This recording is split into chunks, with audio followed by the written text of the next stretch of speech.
আজকে আমি বেগুন দিয়ে মাছের ডিম রান্না করব। অনেকের কাছে মাছের ডিম আষ্টে গন্ধ লাগে, খেতে পারেন না। এইভাবে রান্না করলে কিন্তু বন্ধুরা একটু আষ্টে গন্ধ লাগবে না, খেতেও হয় কিন্তু দুর্দান্ত মজার।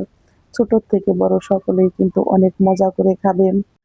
বন্ধুরা রান্নাটাও কিন্তু একদম সহজ, মাত্র হাতে 10 থেকে 15 মিনিট সময় নিয়ে কিন্তু রান্নাটা করে নিতে পারবেন।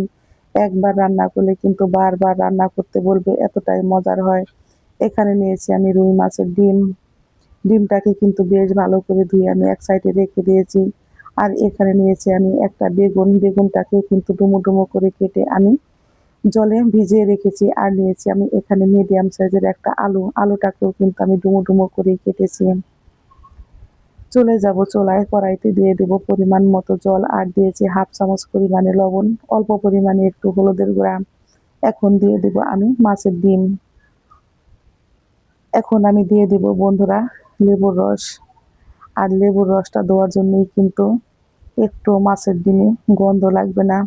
যে আষ্টে একটা বিশ্রী গন্ধ থাকে, সেই গন্ধটা কিন্তু একটুও থাকে না। ফুটন্ত গরম জলেই কিন্তু আমি ডিমগুলো দিয়েছি। আর ডিমগুলো দিয়ে কিন্তু আমি এইভাবে 3 থেকে 4 মিনিট একটু সিদ্ধ করে নিব। আর এইভাবে সিদ্ধ করলে কিন্তু ডিমগুলো খুব সুন্দর সিদ্ধ হয়ে যায়। বন্ধুরা ডিমগুলো কিন্তু আমার খুব সুন্দর সিদ্ধ হয়ে গেছে। এখন আমি চুলায় থেকে জল ঝরিয়ে নামিয়ে নেব।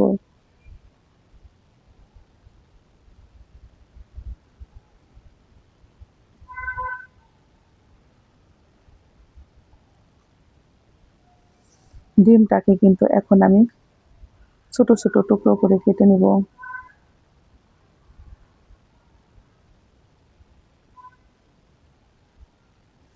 মাছের ডিম তো আপনারা অনেকেই অনেকভাবে রান্না করে খেয়েছেন। আশা করি এইভাবে রান্না করে খেলে আপনারা একবার না বারবার রান্না করে খেতে চাইবেন, এতটাই পরিমাণে মজার হয়।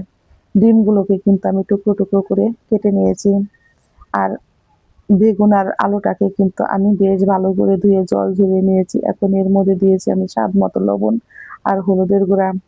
লবণ আর হলুদের গুঁড়া দিয়ে কিন্তু এগুলোকে আমি বেশ ভালো করে মেখে নিব। মেখে এক সাইডে রেখে দেব। চলে যাব চুলায়, কড়াইতে দিয়ে দেব পরিমাণ মতো সর্ষের তেল। তেলটা আমার গরম হয়ে গেছে। এখন বেগুনগুলো দিয়ে কিন্তু আমি খুব সুন্দর করে ভেজে নিব।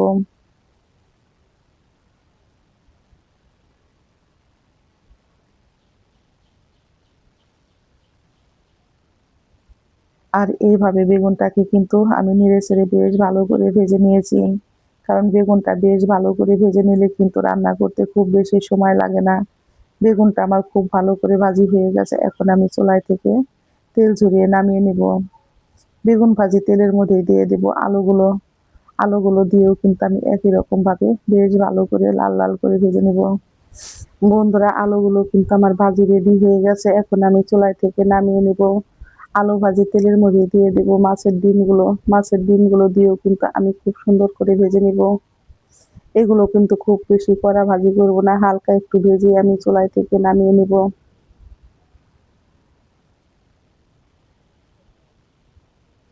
ডিমগুলো আমার খুব সুন্দর ভাজি হয়ে গেছে। এখন আমি চুলায় থেকে নামিয়ে নিব।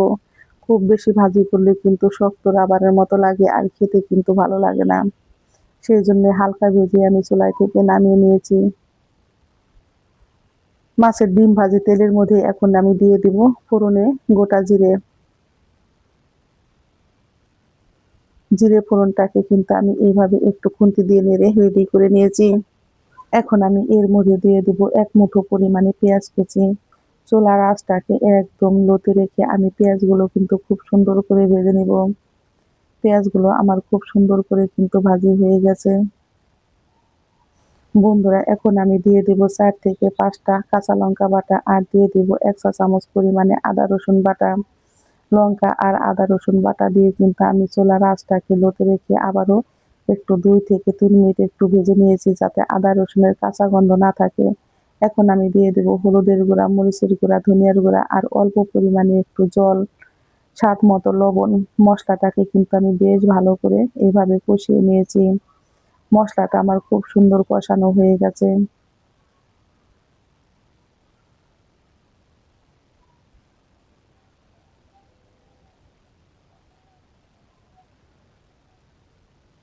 এখন আমি এর মধ্যে দিয়ে দেব খুবই অল্প পরিমাণে একটু জল।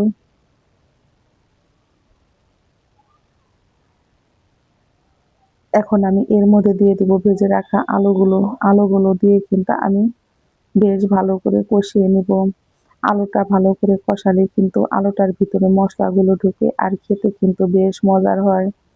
যারা কখনো মাছের ডিম এইভাবে রান্না করে খাননি বন্ধুরা, একবার হলেও খেয়ে দেখুন। আশা করি একবার খেলে আপনারা বারবার রান্না করে খেতে চাইবেন, এতটাই পরিমাণে মজার হয়। আমি আলুটাকেও কিন্তু বেশ ভালো করে কষিয়ে নিয়েছি। এখন আমি দিয়ে দেব পরিমাণ মতো ঝোল। ঝোলটা দিয়ে কিন্তু আমি এইভাবে একটু খুন্তি দিয়ে চারদিক বেশ ভালো করে একটু নেড়ে দেব। ঢাকনা দিয়ে ঢেকে রান্না করে নিব। তরকারিতে আমার বলক চলে এসেছে। এখন আমি ঢাকনাটা তুলে দেখাচ্ছি বন্ধুরা। এই ফাঁকে আমার আলুটাও কিন্তু নরম হয়ে গেছে।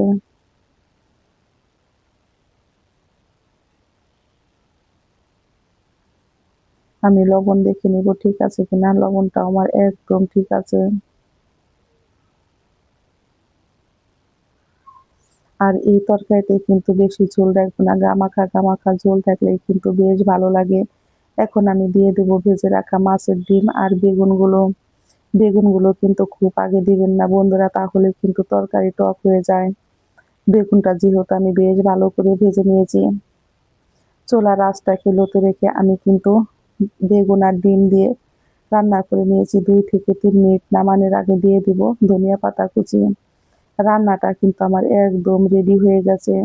আর গরম গরম ভাত কিংবা রুটি দিয়ে খেতে হয় কিন্তু বন্ধুরা দুর্দান্ত মজার। সকলেই ভালো থাকবেন, সুস্থ থাকবেন, নিরাপদে থাকবেন। আমি আবারও ফিরবো নতুন নতুন কোনো রান্নার রেসিপি নিয়ে। রান্নাটা ভালো লেগে থাকলে অবশ্যই বন্ধুরা একটা লাইক, কমেন্ট, শেয়ার করবেন। নতুন বন্ধু হলে এই চ্যানেলটিকে একটা সাবস্ক্রাইব করবেন। এখন আমি চুলায় থেকে নামিয়ে নিব আর নামানোর আগে দিয়ে দেব খুবই অল্প পরিমাণে একটু চিনি, যাতে স্বাদটা ব্যালেন্স থাকে। আর আপনারা যদি চিনিটা পছন্দ না করেন তাহলে কিন্তু চিনিটা বাদ দিতে পারেন। রান্নাটা আমার একদম রেডি হয়ে গেছে। ঢাকনা দিয়ে ঢেকে আমি এভাবে রেস্টে রেখে দেব 2 থেকে 3 মিনিট। এখন আমি চুলায় থেকে নামিয়ে নিব। চুলায় থেকে নামিয়ে বন্ধুরা আপনারা পরিবেশন করুন ভাত, রুটি কিংবা পরোটার সাথে। খেতে হয় দুর্দান্ত মজার। আর এইরকম কিন্তু গামাখা গামাখায় ঝোলটা থাকলে বেশি ভালো লাগে খেতে। এইভাবে মাছের ডিম রান্না করলে বন্ধুরা কেউ কিন্তু বুঝতেই পারবে না যে এটা মাছের ডিম রান্না হয়েছে।